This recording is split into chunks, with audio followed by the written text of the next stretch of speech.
London Prince Harry could barely contain himself. Facing a news camera to announce his son's birth, he rubbed his hands together, bounced on the balls of his feet and seemed unable to stop himself from grinning, even for a second. "It's been the most amazing experience I can ever possibly imagine," he said, standing in front of the stables at Windsor Castle, where two black horses nodded behind him.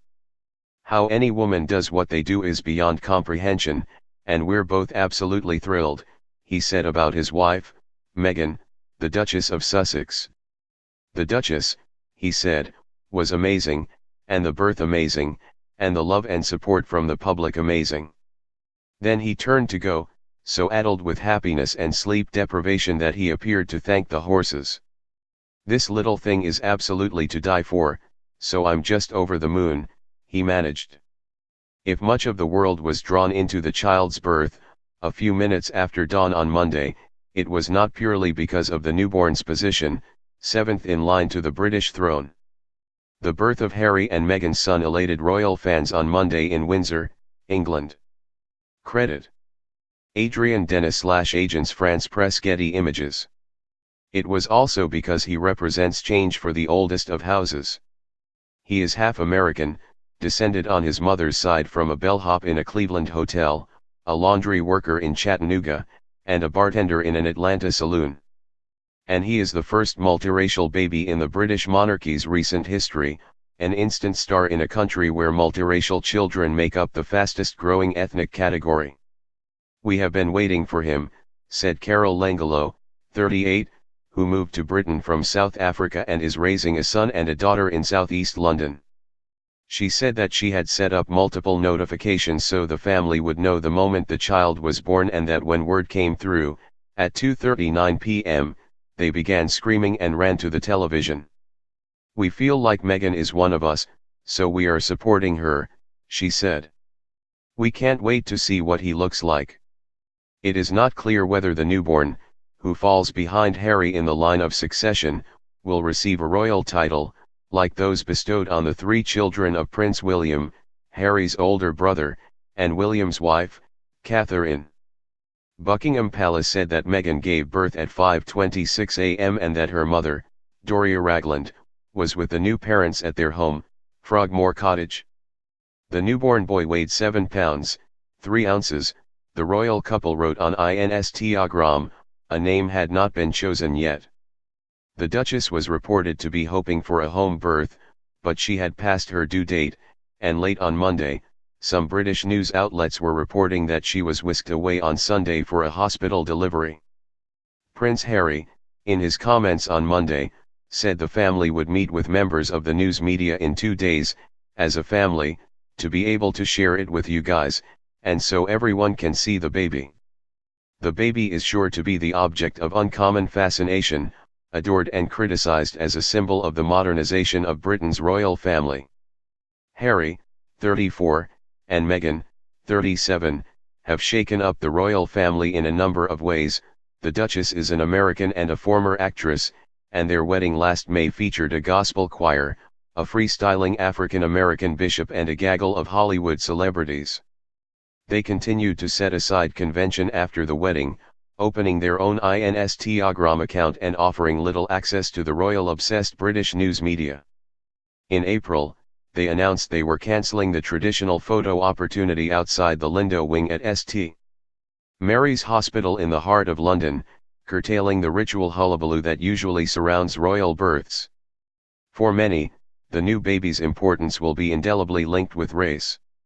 Britain is 87% white, but multiracial people will soon be the country's largest minority group.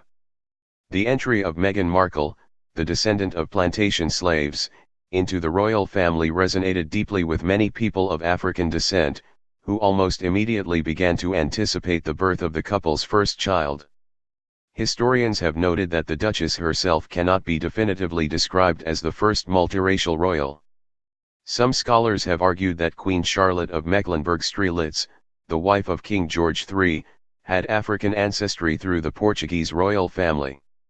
If true, it would have been passed on to her own descendant, Queen Victoria. Prince Harry, in particular, has been alert for racism in the discussion of his young family. In 2016, he took the unusual step of condemning British tabloids and social media commentators for the racial undertones and sexism of their coverage of Ms. Markle. Last year, the right-wing UK Independence Party ousted its leader after it was reported that his girlfriend had used racist language to deride the future Duchess. Meghan, the daughter of a white man and a black woman, grew up in a mostly white neighborhood, where her mother was sometimes mistaken for her nanny. In an essay, she described hesitating, as a schoolgirl, when she was asked to fill out a census form that identified her as either white or black. There I was, my curly hair, my freckled face, my pale skin, my mixed race, looking down at these boxes, not wanting to mess up, but not knowing what to do, she wrote in an essay for Elle magazine published in 2015. When her teacher told her to check Caucasian because that was how she looked, she refused. I left my identity blank, a question mark, an absolute incomplete, much like how I felt, she wrote. Her father advised her, if that happens again, you draw your own box. Journalists have bridled at accusations that their coverage of the royal family has been tainted by racism, pointing out that British news outlets have always been free to criticize the royals, whose luxurious lifestyle is supported by public funds. Among the sore points this year was the baby shower hosted by celebrity friends of the Duchess in New York, a privately financed event that was said to cost £330,000, or more than $430,000. The clash comes when a free-spending American TV celebrity, the independent Ms. Markle, becomes the British Queen's granddaughter-in-law and joins sober ornaments on the cracked marble mantelpiece of ancient royalty, the journalist Libby Purves wrote in February in a column for the Times of London. Last fall, the couple announced they would move out of Kensington Palace, in central London, and take up residence about 25 miles west of the British capital in newly refurbished quarters, Frogmore Cottage, near Windsor Castle. There have been rumors that the couple could be dispatched in the next few years on an extended tour of Africa, where 19 nations, mostly former colonies, are members of the Commonwealth of Nations. The Duchess hinted of her hopes for her child when speaking on a panel for International Women's Day in March, saying she expected it to be a feminist. Citing a phrase she had seen in a documentary about the embryonic kicking of feminism during pregnancy, she said, "I loved that, so boy or girl, whatever it is, we hope that that's the case with our little bump."